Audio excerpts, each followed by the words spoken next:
স্বামীজির আমার ভারত অমর ভারত থেকে পাঠ করছি রিমি মল্লিক, সপ্তম শ্রেণী, পৃষ্ঠা সংখ্যা 41।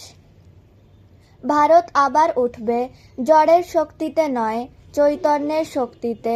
বিনাশের বিজয় পতাকা নিয়ে নয়, শান্তি ও প্রেমের পতাকা নিয়ে।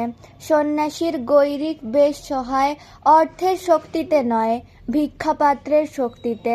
আমি যেন দিব্যচক্ষে দেখতে পাচ্ছি আমাদের এই দেশ জননী আবার জেগে উঠেছেন, নবজীবন লাভ করে আগের চেয়েও অনেক বেশি গৌরবময় মূর্তিতে তিনি তার সিংহাসনে উপবিষ্ট। শান্তি ও আশীর্বাণীর সঙ্গে তার নাম সমগ্র জগতে ঘোষণা করো। জয় স্বামীজি। স্বামীজির আমার ভারত অমর ভারত থেকে পাঠ করছি রনি মান্না, পৃষ্ঠা সংখ্যা 128। আমার আচার্য দেবের কাছে থেকে আমি বুঝেছি যে মানুষ এই দেহেই সিদ্ধাবস্থা লাভ করতে পারে। তার মুখ থেকে কখনো কারো প্রতি অভিশাপ বর্ষিত হয়নি, কোনো সমালোচনা পর্যন্ত নয়। তার দৃষ্টি জগতে কোনো কিছুকে মন্দ বলে দেখবার শক্তি হারিয়েছিল। তার মন কোনো রকম কুচিন্তা করবার সামর্থ্য হারিয়েছিল। তিনি ভালো ছাড়া আর কিছু দেখতেন না। সেই মহাপবিত্রতা, মহাত্যাগী ধর্মলাভের একমাত্র নিগূঢ় উপায়। জয় স্বামীজি। স্বামীজির পত্রাবলী থেকে পাঠ করছি পৃষ্ঠা সংখ্যা 72। স্মৃতি মাইতি। 10ই জুলাই 1893। ওরিয়েন্টাল হোটেল ইয়োকোহামা থেকে আলাসিঙ্গা, বালাজি, জিজি ও অন্যান্য মান্দ্রাজি বন্ধুগণকে লেখা পত্রের অংশবিশেষ। এসো, মানুষ হও। প্রথমে দুষ্ট পুরুতগুলোকে দূর করে দাও, কারণ এই মস্তিষ্কহীন লোকগুলো কখনো শুধরবে না। তাদের হৃদয়ের কখনো প্রসার হবে না। শত শত শতাব্দীর কুসংস্কার ও অত্যাচারের ফলে তাদের উদ্ভব। আগে তাদের নির্মূল করো। এসো, মানুষ হও।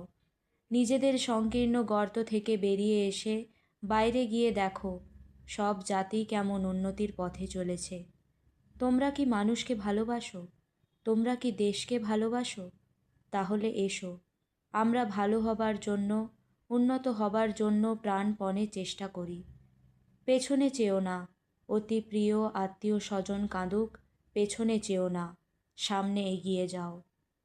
জয় স্বামীজি। স্বামীজির আমার ভারত অমর ভারত থেকে পাঠ করছি সুহৃদ সামন্ত, দ্বাদশ শ্রেণী, পৃষ্ঠা সংখ্যা 148। হে বৎস, যথার্থ ভালোবাসা কখনো বিফল হয় না। আজই হোক, কালই হোক, শত শত যুগ পরেই হোক, সত্যের জয় হবেই, প্রেমের জয় হবেই। তোমরা কি মানুষকে ভালোবাসো? ঈশ্বরের সন্ধানে কোথায় যাচ্ছ? দরিদ্র, দুঃখী, দুর্বল সবাই কি তোমার ঈশ্বর নয়? আগে তাদের উপাসনা করো না কেন? গঙ্গা তীরে বাস করে কূপ খনন করছো কেন? প্রেমের সর্বশক্তিমত্তায় বিশ্বাস করো। নাম যশের ফাঁকা চাকচিক্যে কী হবে? খবরের কাগজে কি বলে না বলে আমি সেদিকে লক্ষ্য করি না। তোমার হৃদয়ে প্রেম আছে তো? তবেই তুমি সর্বশক্তিমান। তুমি সম্পূর্ণ নিষ্কাম তো? তা যদি হও, তবে তোমার শক্তি কে রোধ করতে পারে? চরিত্র বলে মানুষ সর্বত্রই জয়ী হয়। ঈশ্বরই তার সন্তানদের সমুদ্রগর্ভে রক্ষা করে থাকেন। তোমাদের মাতৃভূমি বীর সন্তান চাইছে, তোমরা বীর হও। জয় স্বামীজি। স্বামীজির আমার ভারত অমর ভারত থেকে পাঠ করছি বর্ষা সাউ, দশম শ্রেণী, পৃষ্ঠা সংখ্যা 109। জাতীয় কল্যাণের জন্য চিরকালই, অতীতকালে যেমন বর্তমানকালেও তেমনই, প্রথমেই আমাদেরকে খুঁজে বের করতে হবে আমাদের জাতির সমগ্র আধ্যাত্মিক শক্তিটি।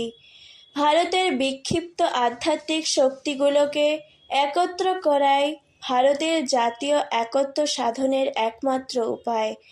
ভারতবর্ষে একটি অখণ্ড জাতি গড়ে উঠবে, তাদের সমবায়ে যাদের হৃদয়তন্ত্রী একই আধ্যাত্মিক সুরে বাঁধা। জয় স্বামীজি।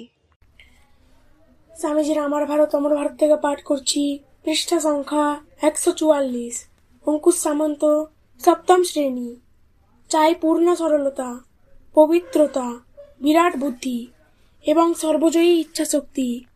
এই সকল গুণসম্পন্ন মুষ্টিমেয় লোক যদি কাজে লাগে তবে দুনিয়া ওলটপালট হয়ে যায়। জয় স্বামী বিবেকানন্দ। স্বামীজির আমার ভারত অমর ভারত থেকে পাঠ করছি। মৌমিতা পাল, সপ্তম শ্রেণী, পৃষ্ঠা সংখ্যা 147। জগতের ধর্মগুলো এখন প্রাণহীন মিথ্যা অভিনয়ে পর্যবসিত। জগতের এখন একান্ত প্রয়োজন হলো চরিত্র। জগৎ এখন তাদের চায় যাদের জীবন প্রেমদীপ্ত এবং স্বার্থশূন্য। সেই প্রেম প্রতিটি কথাকে বজ্রের মতো শক্তিশালী করে তুলবে। জয় স্বামীজি। স্বামীজির আহ্বান থেকে পাঠ করছি মিষ্টি হাত, পৃষ্ঠা সংখ্যা 11। সাহস অবলম্বন করো, আমার দ্বারা ও তোমাদের দ্বারা বড় বড় কাজ হইবে, এ বিশ্বাস রাখো।